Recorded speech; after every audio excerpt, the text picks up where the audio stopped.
नमो नमः। आज हम कठोपनिषद के बारे में पढ़ेंगे। कठोपनिषद क्या है, उसकी क्या उपयोगिता है, किसका भाग है, इस विषय में पढ़ते हैं। बीए फाइनल ईयर में उपनिषदों में से एक महत्वपूर्ण उपनिषद है कठोपनिषद। यह आपके कोर्स में है और इसमें 2 अध्याय हैं और प्रत्येक अध्याय में 3-3 वल्लियाँ हैं। प्रथम अध्याय में 3 वल्ली है और द्वितीय अध्याय में भी 3 वल्लियाँ हैं, लेकिन आपकी केवल प्रथम अध्याय की जो 3 वल्लियाँ हैं वही आपके कोर्स में हैं। अब देखिए कि उपनिषद क्या है। उपनिषद को वेदांत भी कहा गया है। वेदांत का अंतिम भाग उपनिषद है। साहित्य को 2 भागों में बांट सकते हैं, वैदिक साहित्य और लौकिक साहित्य। वैदिक साहित्य में वेद आएंगे, फिर ब्राह्मण, आरण्यक और फिर अंत में उपनिषद आते हैं। तो उपनिषदों में वेदों का जो आध्यात्मिक ज्ञान है उनको एकत्रित करके उपनिषदों में प्रस्तुत किया गया है और जो भारतीय दर्शनों की जो विचारधाराएं हैं उनका सभी का मूल आधार ये उपनिषद ग्रंथ ही है। उपनिषदों में ज्ञान की एक ज्योति है जिसका अध्ययन करके हमारे जीवन को शांति मिलती है और इसके बारे में प्रसिद्ध विद्वान शोपेनहावर ने कहा था कि उपनिषदों का ज्ञान विश्व की विचारधारा के लिए एक ज्योति है। उपनिषदों के अध्ययन से मुझको न केवल इस जीवन में शांति मिली है अपितु मृत्यु के बाद भी वे मुझे शांति प्रदान करेंगे।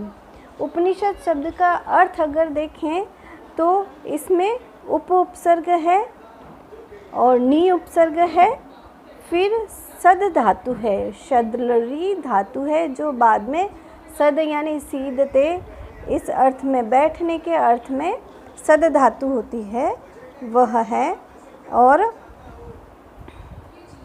फिर उसमें क्विप प्रत्यय है। तो उप उपसर्ग, नी उपसर्ग, सद धातु और क्विप प्रत्यय। अब इस सद धातु के 3 अर्थ हो सकते हैं, विसरण, गति और अवसादन।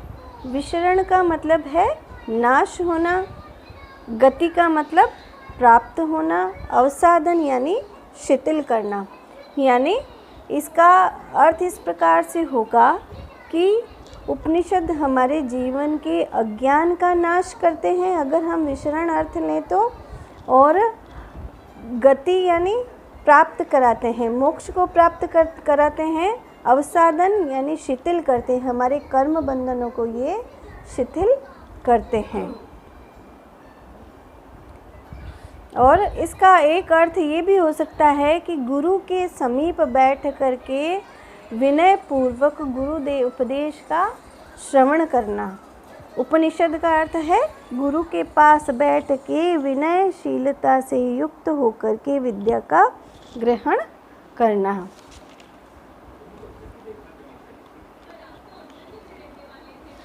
अब उपनिषदों की संख्या के बारे में देखें तो लगभग 108 उपनिषद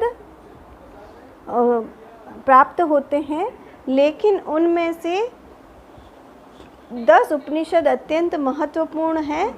वे 10 उपनिषद इस प्रकार है: ईशकेन कठ प्रश्न मुंड मांडुक्य तितिरिः ऐतरेयम च छांदोग्यम बृहदारण्यकम दश। ये 10 उपनिषद मुक्ति को उपनिषद में इनकी गणना की गई है कि भाई जो 108 उपनिषद हैं उनमें से ये 10 उपनिषद अत्यंत महत्वपूर्ण है। कौन कौन से हैं ये? ईश यानी ईशोपनिषद, केन यानी केनोपनिषद, कठ यानी कठोपनिषद, प्रश्नोपनिषद, मुंड यानी मुंडोपनिषद, मांडुक्य यानी मांडुक्योपनिषद, तित्तरी यानी तैत्तिरीय उपनिषद, ऐतरेय यानी ऐतरेय उपनिषद और छांदोग्य उपनिषद। ये 10 उपनिषद हैं वो अत्यंत महत्वपूर्ण है। और शंकराचार्य ने भी इन्हीं 10 उपनिषदों पर भाष्य लिखा है, इसलिए इन उपनिषदों की महत्ता प्रामाणिक होती है कि भाई ये महत्वपूर्ण उपनिषद है। अब प्रत्येक जो वेद है उसका एक अलग उपनिषद होता है। तो ऋग्वेद की अलग उपनिषदें हैं, जैसे ऐतरेय उपनिषद है, सामवेद की छांदोग्य उपनिषद है, और यजुर्वेद की कठोपनिषद है, मांडुक्य इसकी अथर्ववेद की अलग उपनिषद, एक ही उपनिषद प्राप्त होती है। तो इस प्रकार से वेद की प्रत्येक शाखा, प्रत्येक वेद जो है ऋग यजु साम अथर्व, उसके प्रत्येक का एक व्याख्या क्रम है कि ऋग्वेद के ब्राह्मण हैं, फिर उन्हीं का आरण्यक है और उसी की उपनिषद है। इसी प्रकार से यजुर्वेद का ब्राह्मण, फिर यजुर्वेद का आरण्यक और यजुर्वेद का उपनिषद। ऐसे ही सामवेद का ब्राह्मण, सामवेद का आरण्यक और सामवेद का उपनिषद। इसी प्रकार से अथर्ववेद के भी हैं। तो अब जो हमारे कोर्स की उपनिषद है कठोपनिषद, यह यजुर्वेद की 2 शाखाएं हैं, शुक्ल यजुर्वेद और कृष्ण यजुर्वेद। तो कृष्ण यजुर्वेद की उपनिषद है कठोपनिषद। और उपनिषदों की अगर विषय वस्तु की बात करें तो उसमें जीव, ब्रह्म, प्रकृति, इन रहस्यात्मक ज्ञान जो है वो उपनिषदों में वर्णित है, इसलिए उसे रहस्य ज्ञान भी कहा गया है उपनिषद को। अब यदि हम इस कठोपनिषद की कथा पर विचार करें तो इसकी कथा इस प्रकार है कि वाजश्रवा नाम का एक ब्राह्मण है, उसने स्वर्ग के सुख की कामना से एक सर्ववेदस नामक यज्ञ किया, जिसमें उसने अपना सर्वस्व दान करना प्रारंभ कर दिया। वह दान करते समय उसने अपनी ऐसी गायों को भी दान कर दिया जो न तो दूध देने में समर्थ थी, न संतान की उत्पत्ति में समर्थ थी, बस जो ले जाने के वाले के ऊपर भार रूप ही थी। तो यह देखकर वाजश्रवा का जो पुत्र है नचिकेता, वह देखता है और छोटा है, बिल्कुल कुमारावस्था में है, 5 से 10 साल का जो बालक है, वह यह देख करके विचार करता है, चिंतन करता है कि मेरे पिता इस प्रकार से जो दान दे रहे हैं उनसे तो उनका अहित ही होगा और वो उन अनंदा लोकों को जाएंगे, आनंद रहित लोकों को प्राप्त होंगे। तो वह अपने पिता को सन्मार्ग पर लाने के लिए उनसे प्रश्न करता है कि तात कस्मै माम दास्यति, कि हे पिता आप मुझे किसको दोगे, क्योंकि आप अपनी सारी संपत्ति दान दे रहे हो तो मैं भी आपकी एक संपत्ति ही हूँ, तो आप मुझे किसे दान दोगे। तो एक बार पूछने पर पिता नहीं उत्तर देता, 2 बार 3 बार, इस प्रकार से बार बार पूछने पर पिता झुंझलाहट में कह देते हैं कि मैं तुझे यम को देता हूँ। तो यह सुनकर बालक सोचने लगता है कि मैं बहुतों में बड़ा हूँ, बहुतों में छोटा हूँ, किंतु मुझे ये समझ नहीं आता कि मेरे द्वारा यम का कौन सा कार्य पूर्ण किया जाएगा। बाद में कालांतर में जब पिता विचार करता है कि अरे मैंने अपने गुस्से में अपने पुत्र को क्या कह दिया, यम के यहाँ जाने का कह दिया। यम के यहाँ जाना यानी मृत्यु के पास जाना या मृत्यु को प्राप्त होना। तो फिर वह पश्चाताप करता है, किंतु नचिकेता अपने पिता को समझाता है कि भाई सत्य वचन का पालन करना ही हमारा धर्म है, हमारे पूर्वजों ने भी ऐसा ही किया था और हमारे बाद में आने वाले भी ऐसा ही करेंगे। और आप चिंता न करें कि मैं मृत्यु को प्राप्त हो जाऊंगा। क्यों? क्योंकि मनुष्य जन्म है जो मरण धर्म है, जो जन्म लेता है उसको मृत्यु भी अवश्य प्राप्त होती। जैसे वनस्पतियाँ उगती है और नष्ट हो जाती है, उसी प्रकार से मनुष्य भी जन्म लेता है और मृत्यु को प्राप्त हो जाता है। इसीलिए आप मुझे यम के यहाँ जाने की आज्ञा दीजिए। और वह वहाँ से पिता की आज्ञा लेकर के यम के द्वार पर पहुँचता है, किंतु वहाँ पर उसको यम नहीं मिलता। वह 3 दिन और 3 रात्रियों तक भूखा प्यासा यम के द्वार पर बैठा रहता है। और जब तीसरे दिन की बात जब यम आता है तो वो देखता है कि एक ब्राह्मण अतिथि द्वार पर 3 दिन और 3 रात्रियों तक भूखा और प्यासा बैठा रहा।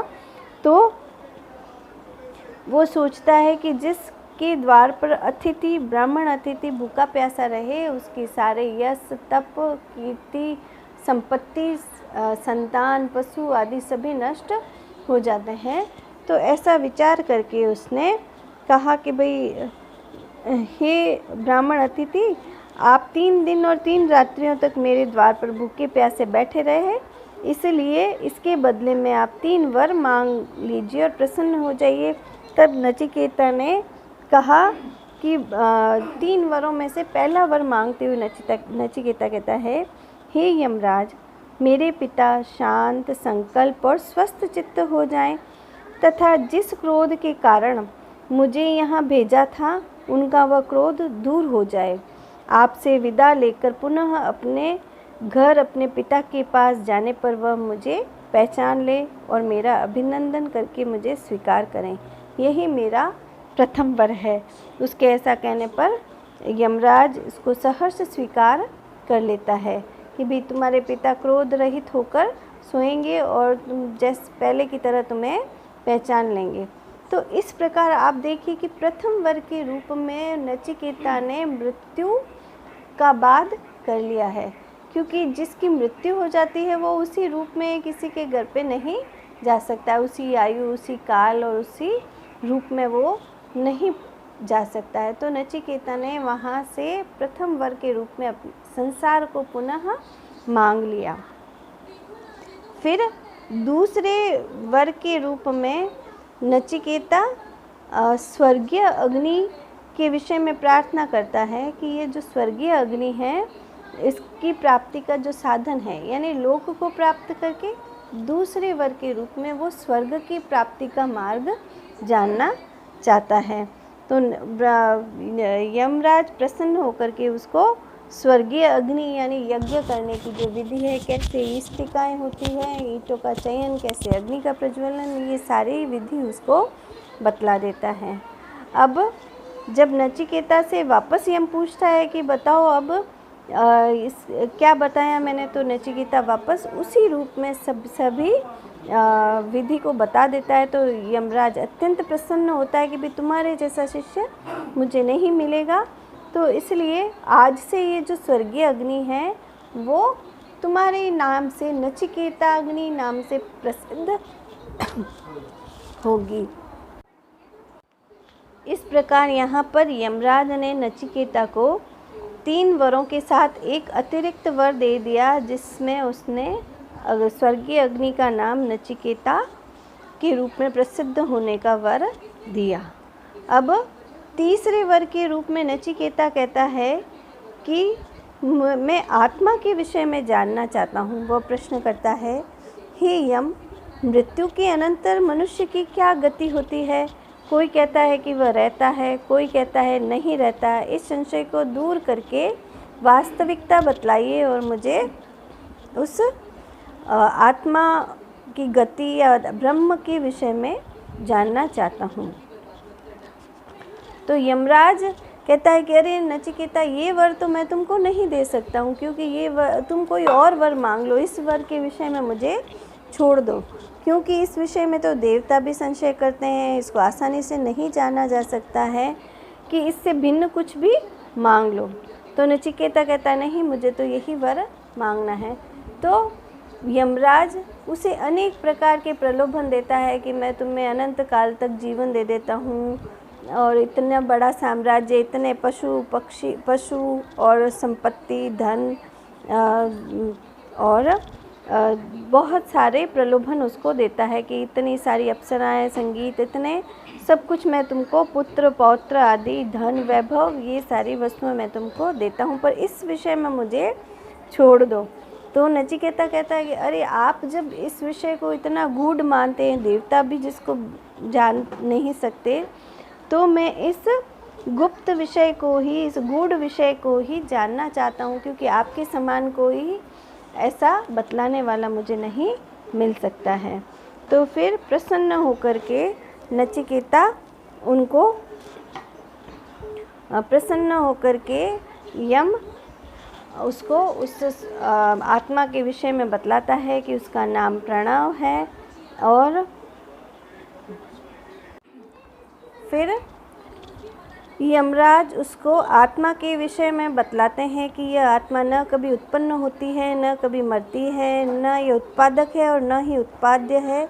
यह अजन्मा, नित्य और सनातन है, और यह शरीर जो है वह नश्वर है। वह शास्त्रों के प्रवचन, अध्ययन तथा बुद्धि के तर्कशील प्रयासों से भी यह आत्मा प्राप्त नहीं हो सकती है। जिस पर उस ब्रह्म की प्रसन्नता होती है उसे ही यह प्राप्त हो सकती है। और यहाँ पर एक रथ और रथी का रूपक देकर के आत्मा के स्वरूप को स्पष्ट किया गया है। आत्मा रथी है और शरीर रथ है, बुद्धि सारथी है, मन लगाम है, और जिसके सहारे ये सांसारिक यात्रा पूर्ण करते हैं। अंतिम अवधि व आधार व परम पुरुष ही है।